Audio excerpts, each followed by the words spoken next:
どうもソンツンです。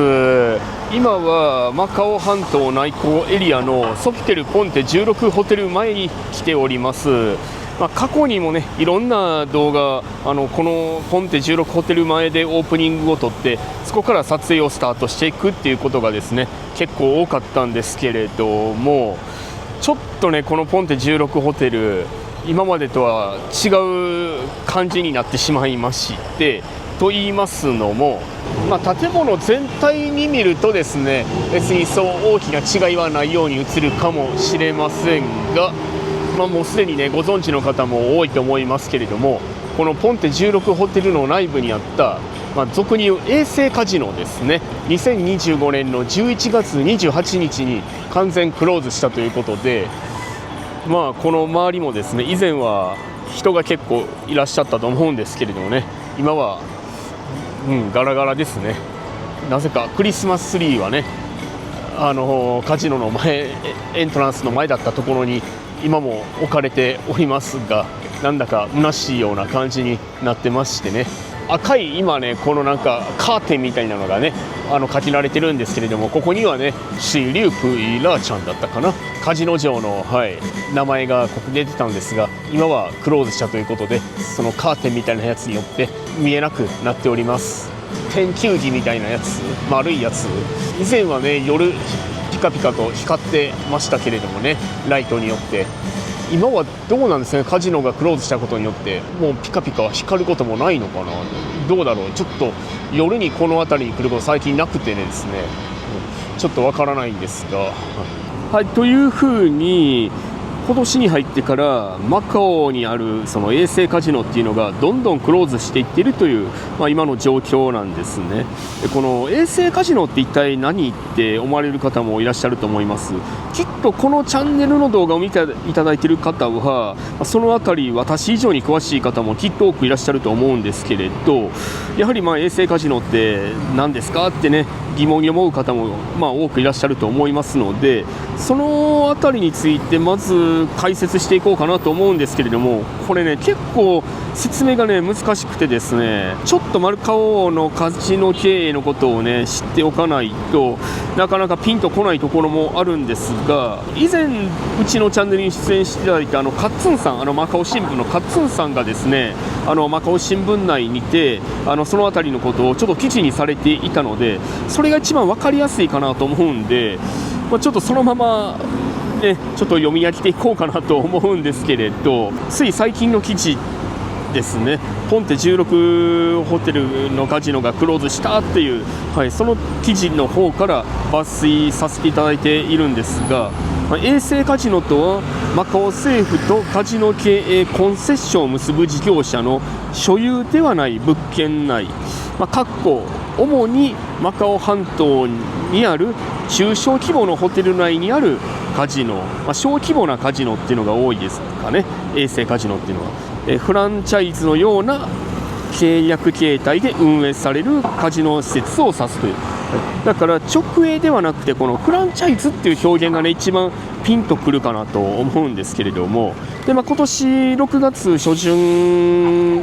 からですね衛星カジノ全11件とスロット専門カジノモカっていうのがあるんですけれども、そのモカの6店のうち3店舗が年末までにクローズするっていうことが発表されております。2023年の1月1日からですね新カジノ法っていうのが、始まりまして、衛星カジノっていうのが、従来の、これまでの形態で衛星カジノを運営できるっていうのが、3年間ですね、期限が2025年12月31日までというふうに設定されたということで、今どんどんと衛星カジノがクローズしていっているというわけになるんですね。ちょっと前にも動画のコメント内でねマカオのカジノ全部がクローズするっていう思われるってるっていう方もねもしかしたらいらっしゃるかもしれませんけれども、そうではなくて、マカオ内にあったその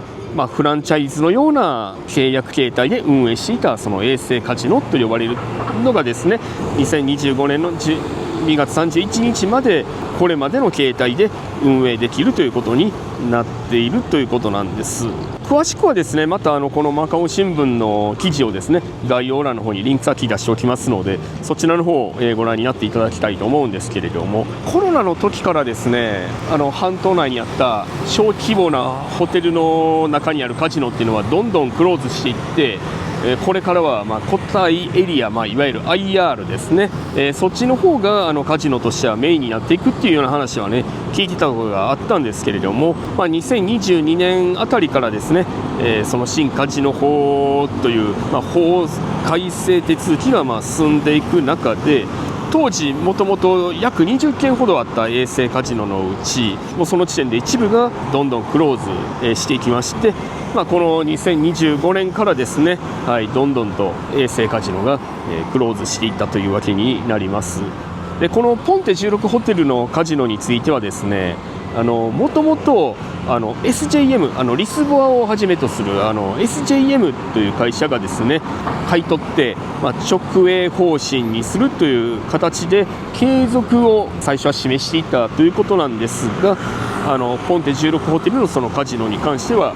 買収を断念してしまったということでですね、どこかの会社がまた買収するのかどうかは分かりませんが、ルアークカジノ、凱旋門ホテルの中にあるカジノに関しては SJM が買収するということでですね、それは決定したということで、発表があったということになります。これからですね、どんどんと固体エリアの方がですね、今多分マカオ政府も力を入れてね、カジノもありますし、大きなね、会場もありますのでね、そこでいろんな大きな大型のイベントとかもですね、今ね、なんかすごく、頻繁に行われていますけれども、この半島の方にあった小規模なカジノが今どんどんとですね、消えていくということで、昔からのその賭博場みたいな感じなところがですね、その雰囲気がどんどんと今失われつつあるといったところになります。こちらはホテルのロビー階になります。カジノのエントランスがここにもねあったわけなんですけれども、現在は、クローズしております。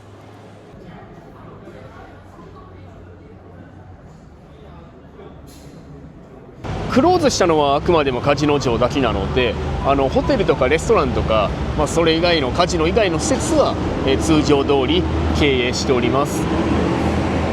ちょっとここからですね少し移動していきまして、このポンテ16ホテルの隣にあるところになるんですけれども、カジノクローズに先立ってかですね、ポンテ16ホテルにお泊まりの方であればよく利用されたと思われるこのサークル系も、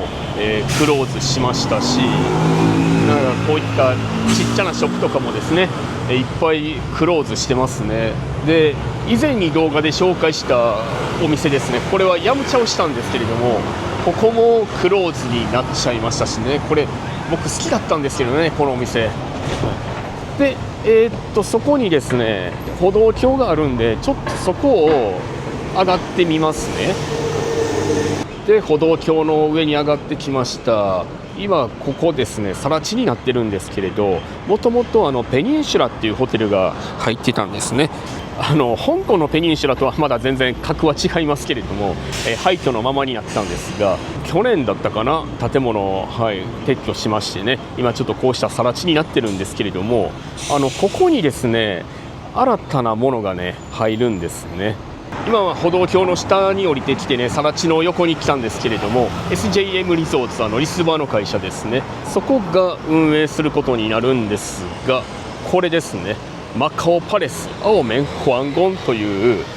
こっちにですねデザインがあるんですけれども、これかつてですね水上カジノと呼ばれたところなんですね。それがまたこの辺りに入るということでですね、また新しいカジノショーがですね入るんじゃないでしょうかね。周りはこんな感じになります。ということなので、ポンテ16ホテルの中にあったカジノ場、これからですねあの場所はどうなるかはちょっとわからないんですけれども、また新たにですねこのポンテ16の、ほとんど隣にですねこういった新しい施設がね、いつになるのかわからないですが、また新たに入るということなんですね。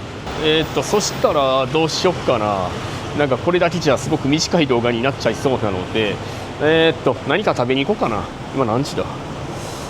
2時前か。ヤムチャするにしてはちょっと遅すぎるから、今日はあんまし何か食べたいかって考えてきてなかったんですけれども、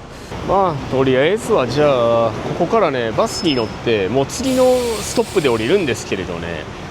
久しぶりに市場のフードコート行ってみます。シャーレイタウガイシーっていうところですね。じゃあポンテ16ホテルからもう次のストップですね、このシャーレイタウガイシーのバスストップで降りました。じゃあここからですね、やや北の方向へ向かう感じで歩いていきまして、するとここになりますね。この美食広場っていうのがその市場の中のフードコート、この正面の建物です。じゃあこちらが市場になります。フードコートは2階ですね、確か。市場から南の方向へ向いていただくとですね、さっきまでいたソフィテルポンテ16ホテルの、上の方だけが見えてます。今建物のですね1階のところにこういうテラスみたいなのがありますので、そこに出てきたんですけれども、これが内港側の海ですね。で向こうの方に見えるのが中国広東省の樹海で、さっきまでいたポンテ16ホテルはここから見た方が見えやすいかな。今ちょっと拡大しましたけれども、ちょうど今真ん中に映しているのがポンテ16ホテル、左の方にね若干マカオタワーも見えております。で今日なんでねこの市場のところに来たのかというと、先ほど少し触れましたマカオパレスアオメンフアンゴンっていうのが今ですねあそこにあるんですよ。はい、これですね。なんかちょっと前まではですね、なんか改装工事かなんかでねネットがかけられていたんですけれども、もう改装工事も終わりに近づいてきているのかはっきりと見えてますね。これがポンテ16ホテルのもうほとんど隣の方に移動するらしいです。海側の反対はこんな感じですね。そうですね、これいかにもマカオらしいなっていうね感じがすると思うんですけれどね。マカオのローカル感あふれるエリアです。じゃあ、フードコートのエリアに来ました。そしたらここで食べるかな。一番上の焼き鮭定食にしよう。じゃあこちら焼き鮭定食です。たまにこんなん食べたくなるんですよね。でね、ここねすごい見晴らしがいいんですよ。今窓側に僕座ってるんですけれど、はい、さっきのですねマカオパレスが見えてるんですよね。このようにしてね、今日ちょっと天気がねあまり良くないんですけれどね、こうしてやってみると鮭定食と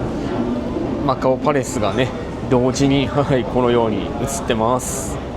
和食にね植えてたんでね、いただきます。マカオの人ってね結構サーモンの刺身とかはね好きなんですけれどね、焼き鮭ってあんまり食べないのかな。うまいい感じの塩加減で、いつものようなマカオっぽくないグルメなので申し訳ないんですけれど、食べながらになりますが、そろそろね動画のエンディングとさせていただきたいなと思います。内港もですねこれから古いところは、残ってね、でまた新しいものもね、できるということでですね、また少しずつねこれから変わっていくかなと思います。聞いた話によりますとね、この内港エリアのところ、この市場のあたりぐらいまでかな、コーミューからこの市場のあたりぐらいまで LRT がねどうやら開通するかどうかっていう話をねこの間ちょっと前にねニュースで見ましたけれども、レールはですね多分道路の上にちょっとなかなか作りにくいと思うんで、この地下に通すことができないかどうかっていうのね、それ検討中だっていうふうに聞いたことはありますけれども、そうなればなればで、また移動もね便利になるのかなとは思いますが、これからもですね、こういうローカルな感じなところはですね、この内港エリアに多いですので、またこれからもどんどん取り上げていきたいなと思います。なんか焼き鮭がすごいうまいんでね、なんか日本に帰ったような気分だ。というところでですね、ポンテ16をはじめとする衛星カジノがこの12月末までに、早締めしているところがねほとんどなんですけれども、12月31日までが期限だということと、その最近のポンテ16ホテルの周りとマカオパレスっていうのがですね、またポンテ16ホテル近くにね、これからまたできるということでですね、そんな情報をお伝えしたという動画になりました。じゃあ今日はここまでということにさせていただきます。マカオ散歩ソンツンでした。ご視聴どうもありがとうございます。チャンネル登録して一緒にマカオのお散歩へ出かけましょう。バイバイ。